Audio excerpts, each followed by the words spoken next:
नमस्कार बच्चों, आज हम लोग क्लास 10th का सबसे पहला चैप्टर वास्तविक संख्या के ऑब्जेक्टिव क्वेश्चन को देखेंगे और देखेंगे कि इसके ऑब्जेक्टिव क्वेश्चन कहां से आते हैं, किस प्रकार आते हैं और कैसे उनको अच्छे से हम लोग सॉल्व करना सीखेंगे।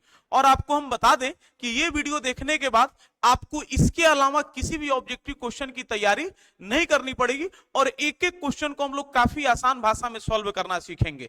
क्योंकि आप लोग हमेशा से ये याद रखिएगा, क्योंकि ऑब्जेक्टिव आपका 50% है और 50% मार्क्स के लिए आपको बहुत ज्यादा मेहनत करना पड़ेगा। और ऑब्जेक्टिव ऐसा है कि हम लोग उसके ऑप्शन से उसके सही जो है सॉल्यूशन को क्या कर सकते हैं, प्राप्त करते हैं। तो आते हैं, हम सबसे पहले ऑब्जेक्टिव क्वेश्चन को देखते हैं। सबसे पहला क्वेश्चन एक काफी फेमस क्वेश्चन है चैप्टर 1 का, जिसमें पूछता है पाई है।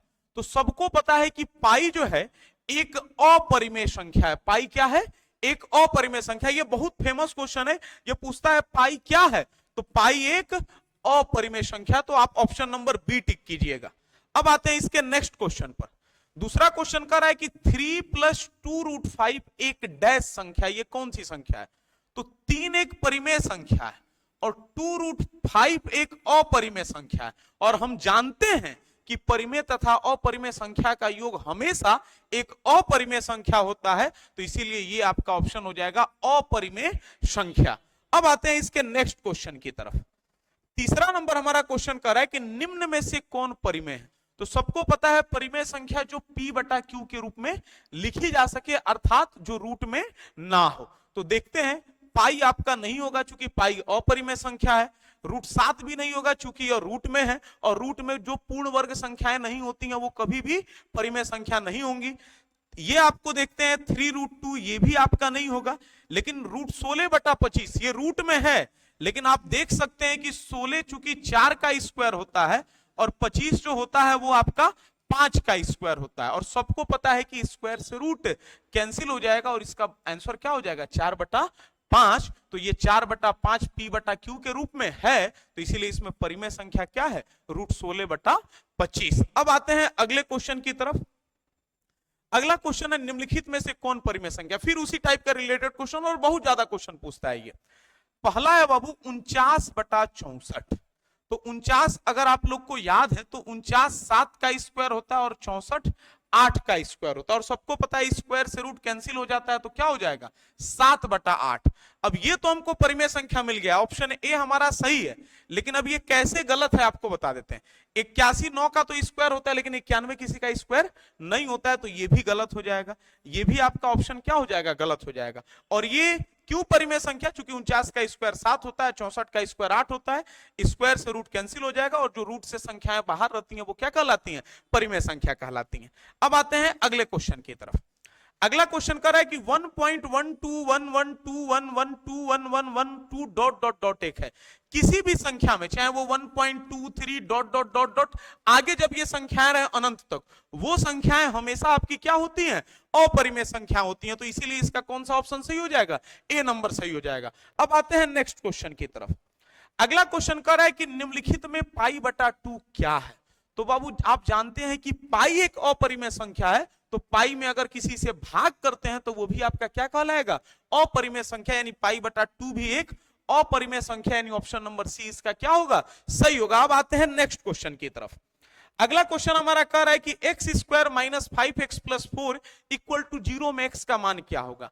तो बाबू देखिएगा, ये एक द्विघात जो है समीकरण है, और इस द्विघात समीकरण को आप सॉल्व करेंगे तो आप लोग आसानी से, जैसे देखिएगा x² - 5x + 4 = 0। वैसे तो मैं इसका आंसर बता सकता हूं, लेकिन फिर भी मैं सॉल्व करके बता रहा हूं। इसका तरीका क्या है, लास्ट और शुरुआत का गुना करते हैं, जैसे 4 × 4।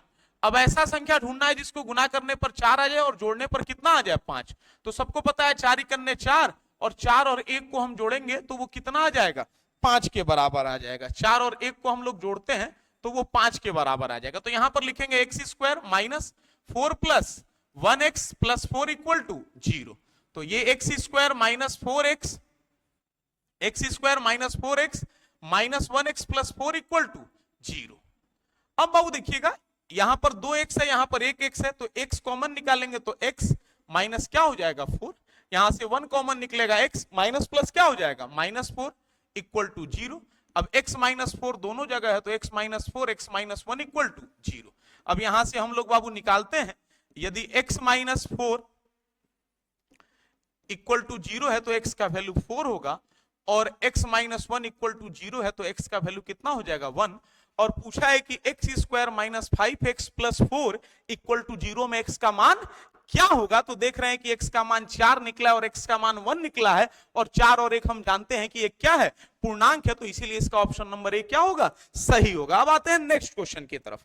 तो नेक्स्ट क्वेश्चन हमारा बोल रहा है बाबू कि √3 है, तो सबको पता है कि रूट की संख्याएं क्या होती हैं, अपरिमेय संख्या होती है, तो सीधे ऑप्शन नंबर सी पर हम क्या करेंगे, टिक करेंगे। अब आते हैं अगले क्वेश्चन की तरफ। अगला क्वेश्चन है कि वृत्ताकार पथ पर 3 धावक एक ही स्थान से दौड़ना प्रारंभ करते हैं और एक चक्कर लगाने में क्रमशः 2 घंटे, 4 घंटे तथा 6 घंटे का समय लगता है। तीनों का प्रस्थान बिंदु पुनः मिलने में लगा समय होगा। तो बाबू देखिए काफी आसान है, कभी भी बोले कि कोई इतना समय से चलना प्रारंभ करता और पुनः कितना देर बाद मिलेगा, तो उसमें जो भी डाटा दिया रहेगा आप उसका एलसीएम निकाल देंगे, वही आंसर हो जाएगा। जैसे इसमें डाटा क्या दिया हुआ है, 2 दिया हुआ है, 4 दिया हुआ है और 6 दिया हुआ है, तो इसका आंसर हो जाएगा 2, 4, 6 का लॉसो। आप 2 और 4, 6 का लॉसो निकालते हैं बाबू, तो 2 इकन्ने 2, 2 दूना 4, 2 तिहाई 6, तो यहां से आप देखिएगा 2 दूना 4 और 4 तिहाई कितना हो जाएगा 12, तो इसीलिए वो लोग 12 घंटे बाद आके क्या करेंगे, मिलेंगे। कभी भी इस तरह का क्वेश्चन पूछे कि तीनों लोग कब आकर मिलेंगे, तो जो भी डाटा दिया रहेगा उसका आप एलसीएम निकाल दीजिएगा। अब आते हैं अगले क्वेश्चन की तरफ। अगला क्वेश्चन कहता है कि निम्नलिखित में से कौन अपरिमेय संख्या, तो देखते हैं √64/36। अब बाबू देखिएगा 64 8 का स्क्वायर होता है और 36 6 का, तो स्क्वायर से रूट कैंसिल हो जाएगा 8/6, तो 8/6 आपका परिमेय संख्या होगा, अपरिमेय संख्या नहीं, तो पहला ऑप्शन आपका गलत। 81 आपको पता है कि 9 का स्क्वायर होता है, तो ये भी एक परिमेय संख्या हो जाएगा, तो ये भी ऑप्शन आपका क्या हो जाएगा, गलत। ऑप्शन नंबर डी है 49 आपका 7 का स्क्वायर होता है और 9 3 का स्क्वायर होता है, तो ये भी कैंसिल हो जाएगा 7/3, तो ये भी आपका परिमेय संख्या नहीं है। अब बच गया आपका 2.5, तो ये आपका क्या हो जाएगा, अपरिमेय संख्या, चूंकि 2.5 किसी का स्क्वायर नहीं होता है। अब आते हैं अगले क्वेश्चन की तरफ। अगला क्वेश्चन हमारा कह रहा है कि 2 परिमेय संख्याओं के बीच अधिकतम कितनी परिमेय संख्या हो सकती है। तो बाबू देखिएगा कोई भी आप 2 परिमेय संख्या ले लीजिए, उसके बीच अधिकतम संख्याओं की जो संख्या होती है वो अनंत होती है, तो आपका ऑप्शन नंबर डी क्या हो जाएगा, सही हो जाएगा। अब आते हैं अगले क्वेश्चन की तरफ। अगला क्वेश्चन कह रहा है कि संख्याएं 25 और 50 के एचसीएफ और एलसीएम का गुणनफल क्या होगा। इसमें बच्चे मूर्खता करते हैं, इसमें देखिएगा बच्चे 25 और 50 का एचसीएफ निकालते हैं, फिर उसका एलसीएम निकालते हैं और फिर उसके बाद गुना करते हैं। ऐसा करने की जरूरत नहीं है। आपने पढ़ा होगा बुआ कि 2 संख्याओं का जो गुणनफल होता है, ये फार्मूला आपने पढ़ा होगा कि 2 संख्याओं का जो गुणनफल होता है वो किसके बराबर होता है, एलसीएम गुना एचसीएफ के बराबर होता है। तो इसमें संख्याओं 25 और 50 के एचसीएफ और एलसीएम का गुणनफल क्या होगा, तो एलसीएम और एचसीएफ किसके बराबर होता है, 2 संख्याओं के गुणनफल के बराबर होता है। तो आप 50 और 25 का क्या कर दीजिए, गुना कर दीजिए, तो 50 और 25 का गुना करेंगे तो 5 शून्य 0, 5 पचे 25, 2 शून्य 0, 5 दूना 10, तो 0 5 2 और 1, यानी इसका आंसर क्या हो जाएगा 1250। तो कभी भी पूछ दे 2 संख्याओं के एचसीएफ और एलसीएम का गुणनफल क्या होगा, तो डायरेक्ट उसको गुना कर दीजिएगा, क्योंकि 2 संख्याओं का गुणनफल किसके बराबर होता है, एलसीएम गुना एचसीएफ के बराबर होता है। अब आते हैं नेक्स्ट क्वेश्चन की तरफ। अगला क्वेश्चन कर रहा है कि निम्न में से कौन अपरिमेय संख्या। अब बाबू 9 चूंकि 3 का स्क्वायर होता है, तो ये आपका परिमेय संख्या होगा, ये होगा नहीं। 25 आपका जो है 5 का स्क्वायर होता है, तो 5 भी आपका परिमेय संख्या हो जाएगा, ये भी नहीं होगा। आप सही नहीं आ रहा तो गलत आंसर को पहले छांट लीजिए, सही आंसर अपने आप मिल जाएगा। अब 49 चूंकि 7 का स्क्वायर होता है, तो इसे 7 हो जाएगा, तो ये भी परिमेय संख्या हो जाएगा, ये अपरिमेय नहीं होगा। तो बच क्या गया अपरिमेय, √20, चूंकि √20 किसी का स्क्वायर नहीं होता है, तो ऑप्शन नंबर बी इसका सही हो जाएगा। अब आते हैं अगले क्वेश्चन की तरफ। अगला क्वेश्चन करा है कि निम्न में कौन परिमेय संख्या, सेम वही। अब 49/64 सबको पता है, 7/8 इसका होता है, तो ये गलत हो जाएगा। अब उसके बाद आते हैं बुआ निम्नलिखित में से कौन परिमेय संख्या है, तो आप देख रहे हैं कि देखिए हमको लगा है कि अपरिमेय संख्या पूछा है, परिमेय संख्या पूछा है तो काफी आसान है। 49 7 का स्क्वायर होता है, 64 8 का स्क्वायर होता है, तो ये p बटा q के रूप में है, ये आपका क्या हो जाएगा परिमेय संख्या। अब 81 तो 9 का स्क्वायर होता है, लेकिन 91 किसी का नहीं होता है तो ये गलत हो जाएगा। 31 और 51 किसी का स्क्वायर नहीं होता है तो ये भी परिमेय नहीं होगा।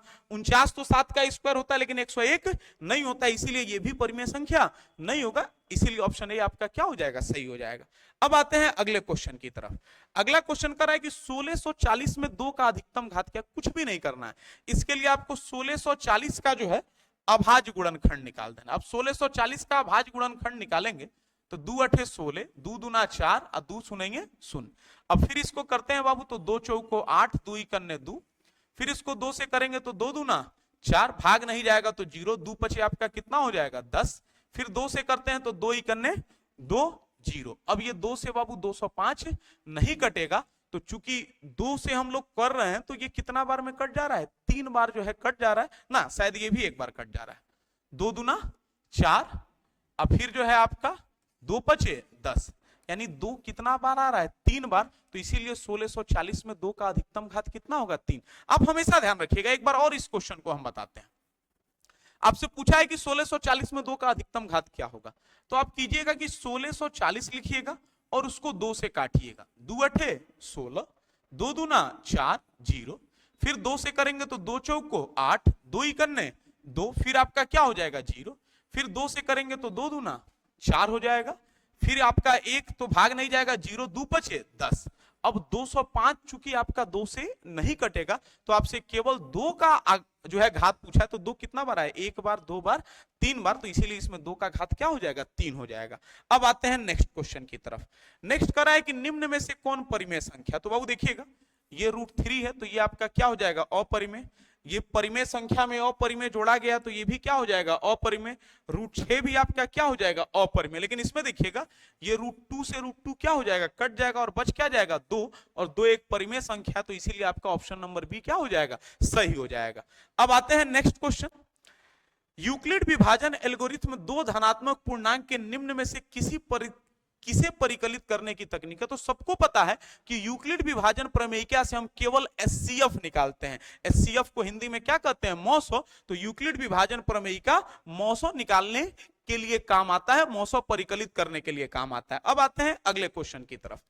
अगला है कि निम्न में से कौन अपरिमेय नहीं। अब देखिए भाषा को समझिएगा, निम्न में से कौन अपरिमेय नहीं है, अर्थात परिमेय संख्या कौन है। तो अब देखते हैं बाबू, ये आपका परिमेय संख्या नहीं है, ये आप निम्नलिखित में से कौन अपरिमेय नहीं है, यानी आपको बताना है परिमेय है, तो ये आपका परिमेय नहीं है, ये भी आपका परिमेय नहीं है, ये भी आपका परिमेय नहीं है। अब बाबू देखिएगा इसमें बड़ी बच्चे कंफ्यूज होते हैं।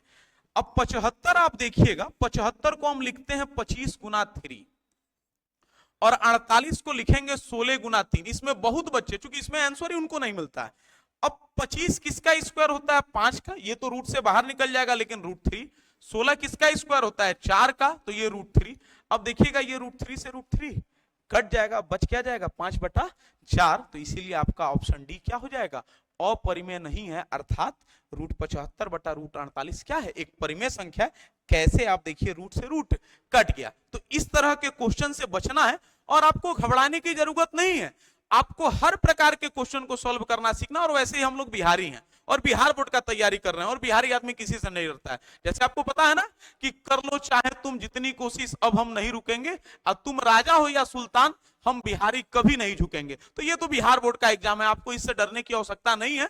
और बाकी अगर कोई डर है एग्जाम के लिए तो हम उसको निकालने के लिए हैं, आपके एक एक हार्ड क्वेश्चन को हम सॉल्व करना सिखाएंगे। तो देखिए ये कितना आसान है, तो आपको डरने की कोई आवश्यकता नहीं है। अब आते हैं नेक्स्ट क्वेश्चन की तरफ। अगला क्वेश्चन कर रहा है कि 2 क्रमिक संख्याओं का एचसीएफ क्या होगा। तो कभी भी 2 लगातार कोई भी संख्या ले लीजिएगा, 2 3 4 5, तो 2 क्रमिक संख्याओं का जो एचसीएफ होता है वो क्या होता है 1 होता है। अब आते हैं अगले क्वेश्चन की तरफ। अगला कह रहा है कि निम्नलिखित में से कौन अभाज्य संख्या, तो जो किसी के पढ़ा में नहीं आता है, या वैसा संख्या जिसके 2 गुणनखंड होते हैं जो एक और स्वयं के पढ़ा में आता है। तो देखिएगा 8 जो है बाबू वो 1 में भी आता है, 2 में भी आता है, 4 में भी, तो यह अभाज्य नहीं है। 9 भी अभाज्य नहीं है चूंकि यह 3 में भी आता है और आपका किस में आता है, 1 में भी आता है और 9 के भी पहाड़ा में आता है, लेकिन 11 किसी के भी पहाड़ा में नहीं आता है, तो इसीलिए ये आपका बाबू कौन सा संख्या हो जाएगा, अभाज्य संख्या हो जाएगा। तो ये चीज हमेशा ध्यान रखिएगा। बोला है कि निम्नलिखित में से कौन अभाज्य संख्या है, तो जो किसी के पहाड़ा में नहीं आता वही अभाज्य संख्या। 8 भी किसी ना किसी के पहाड़ा में आता है, 9 भी किसी ना किसी के पहाड़ा में आता है, 15 भी किसी ना किसी के पहाड़ा में आता है, लेकिन 11 केवल अपने पहाड़ा में आता है, तो इसीलिए 11 आपका क्या हो जाएगा, अभाज्य संख्या हो जाएगा। अब आते हैं अगले क्वेश्चन की तरफ। अगला है कि 2 या 2 से अधिक अभाज्य संख्याओं का मौसो कितना होगा। तो कितना भी अभाज्य संख्या का मौसो निकालिए, उसका उभयनिष्ठ गुणनखंड 1 होता है, इसीलिए उसका एचसीएफ भी क्या होगा, 1 होगा, मौसो भी उसका 1 होगा। अब आते हैं अगले क्वेश्चन की तरफ। 2 + √3 कौन सी संख्या, आपको शुरुआत में ही बताया है, यह एक परिमेय संख्या, और परिमेय संख्या में जब अपरिमेय संख्या को जोड़ते हैं तो उसका आंसर हमेशा एक अपरिमेय संख्या के रूप में होता है, तो इसीलिए ये कौन सा हो जाएगा, अपरिमेय संख्या हो जाएगा। अब आते हैं अगला क्वेश्चन। 11/25 बोला है, 11/25 का दशमलव प्रसार क्या होगा, तो आप 25 से 11 में क्या कर लीजिए, भाग कर लीजिए। अब 25 से 11 में भाग करेंगे तो ये दशमलव बाबू लगाकर 0 लगा देंगे, और 25 चौक को कितना हो जाएगा, 100। 0 से 0 1, ये कट जाएगा, फिर भाग नहीं जाएगा, तो 0 25 चौक को 100, तो ये आपका कट गया, यानी 0.44 यानी 0.44 कौन सा ऑप्शन सही हो जाएगा, सी नंबर। एक बार हम आपको और बता देते हैं ताकि आपको दिक्कत का सामना ना करना पड़े। जैसे आप देखिएगा 25 से जब आप 11 में भाग करते हैं तो 25 से 11 में तो भाग जाएगा नहीं, तो डेसिमल देके आप यहां पर 0 बढ़ाइएगा, 25 चौक को 100, फिर 110 में से 100 घटाएंगे तो कितना बच जाएगा, 10। अब फिर आप देखिएगा 1 में से 1 आपका कट गया, फिर 0 25 चौक को 100, तो आपका आंसर कितना आ गया, 0.44 आंसर आ गया। कितना आ गया, 0.44। तो इसमें कोई आपको टेंशन लेने की आवश्यकता नहीं है। अब आते हैं नेक्स्ट क्वेश्चन की तरफ। नेक्स्ट करा है कि 22/7 एक डैश संख्या। इसमें बाबू देखिएगा, सबको पता है पाई का मान जो होता है, सबको पता है पाई का जो मान होता है वो 22/7 होता है, तो वो समझते हैं कि 22/7 पाई के बराबर। लेकिन आपको पता होना चाहिए पाई एक अपरिमेय संख्या, और अपरिमेय संख्या का कोई भी निश्चित मान नहीं होता है। आप लोगों ने पाई की जगह कहीं पर 3.14 भी रखा होगा, तो आपको घबराने की जरूरत नहीं है। अब 22/7 आपका अपरिमेय नहीं होगा, क्योंकि यहां पर पाई की बात नहीं कर रहा है। क्योंकि आप देख रहे हैं कि ये P/Q के रूप में लिखा हुआ है और Q नॉट इक्वल टू 0 है, तो इसीलिए 22/7 एक क्या होगा, परिमेय संख्या होगा। इस क्वेश्चन को ध्यान से देखिएगा। बहुत बच्चे पाई का वैल्यू 22/7 जानकर अपरिमेय टिक कर देते हैं, लेकिन ये गलत हो जाएगा। पाई एक अपरिमेय संख्या है, लेकिन 22/7 एक परिमेय संख्या है, क्योंकि अब P/Q के रूप में लिखा जा सकता है। तो इस क्वेश्चन को आराम से आप लोग सॉल्व कीजिएगा ताकि एग्जाम में गलती ना हो। अब आते हैं अगले क्वेश्चन की तरफ। अगला क्वेश्चन कर रहा है कि 3 + √3 3 - √3 एक डैश संख्या है, इसके बीच में इंटू का साइन है, मल्टीप्लाई। तो इसको आप देखिएगा सॉल्व करेंगे तो ये a + b और a - b के फार्मूले पर काम करता है, और सबको पता है a + b × a - b का फार्मूला होता है a² - b²। तो a के जगह 3 का स्क्वायर माइनस b के जगह √3 का स्क्वायर, तो 3 का स्क्वायर 9, स्क्वायर से रूट कैंसिल 3, 9 में से 3 जाएगा, कितना हो जाएगा, 6, और जो है वो 6 आपका कौन सा संख्या हो जाएगा, परिमेय संख्या हो जाएगा। क्योंकि अपरिमेय तो होगा नहीं, विषम होगा नहीं, आपका जो है ऑप्शन लास्ट क्या बचता है, परिमेय। क्योंकि 6 तो एक पूर्णांक भी, अब पूर्णांक नहीं दिया है तो हम लोग क्या लिख सकते हैं, परिमेय संख्या लिख सकते हैं। तो चूंकि जो पूर्णांक संख्याएं होती हैं वो परिमेय संख्याएं भी होती हैं, तो ये 9 में से 3 जाएगा 6, तो ये अपरिमेय होगा नहीं, विषम होगा नहीं, तो इसीलिए क्या हो जाएगा, परिमेय संख्या। अब आते हैं अगले क्वेश्चन। 11/15 का दशमलव प्रसार है, अब शांत है कि अशांत है, तो आपको हर का गुणनखंड कर लेना। 11 अब 15 का गुणनखंड कीजिएगा तो 3 × 5। आप इतना समझिएगा, यदि हर में 2 × 5 के रूप में यदि गुणनखंड आएगा, अर्थात आप इसको ऐसे ही बोल सकते हैं, यदि हर का गुणनखंड 2 का पावर m 5 का पावर n के रूप में आएगा तभी वो शांत दशमलव प्रसार होगा, नहीं तो वो अशांत दशमलव प्रसार होगा। जैसे इसमें 15 का गुणनखंड कर रहे हैं तो 2 और 5 के अलावा क्या आ जा रहा है, 3, तो हर में 2 और 5 के अलावा कोई भी संख्या आएगा तो आपका क्या हो जाएगा, अशांत दशमलव प्रसार। 11/15 का दशमलव प्रसार कैसा होगा, अशांत होगा। ये चीज ध्यान रखिएगा, 2 5 आएगा तो शांत होगा, और 2 5 के अलावा और कोई भी संख्या दिख जाएगा तो वो दशमलव प्रसार अशांत होगा। अब आते हैं अगला क्वेश्चन कि भाज्य इक्वल टू डैश गुना भागफल प्लस शेषफल। तो ये सबको पता है, भाज्य इक्वल टू भाजक गुना भागफल प्लस शेषफल। तो ऑप्शन ए नंबर आपका क्या हो जाएगा, सही हो जाएगा। अगला है, निम्न में से कौन सी संख्या अभाज्य है? तो अभी बोले हैं कि जो किसी के पढ़ा में नहीं आती है। 10 किसी ना किसी के पढ़ा में आती है तो यह अभाज्य नहीं है। 21 किसी ना किसी के पढ़ा में आती है तो यह अभाज्य नहीं है। 30 किसी ना किसी के पढ़ा में आता है तो यह भी अभाज्य नहीं है। 11 किसी के पढ़ा में नहीं आता, इसीलिए यह एक अभाज्य संख्या। तो यह जो किसी के पढ़ा में ना आए वो अभाज्य संख्या। अब आते हैं अगला क्वेश्चन। यदि दो संख्याओं का एचसीएफ 15 है और एलसीएम 90 है तो संख्याओं का गुणनफल क्या होगा? तो सबको पता है संख्याओं का गुणनफल क्या होता है, एचसीएफ गुना एलसीएम।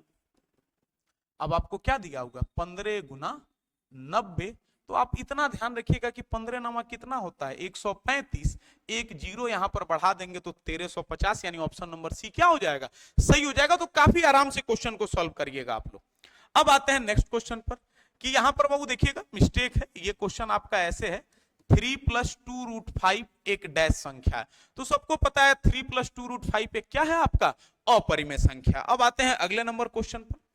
अगला है कि यूक्लिड विभाजन एल्गोरिथ्म की विधि को कहते हैं। ये भी क्वेश्चन कभी कभार आपके एग्जाम में पूछ देता है। तो यूक्लिड विभाजन एल्गोरिथ्म की विधि को एक और नाम से जाना जाता है जिसको कलन की विधि भी कहते हैं। तो इस क्वेश्चन को भी आप ध्यान में रखिएगा। अब आते हैं अगला नंबर क्वेश्चन।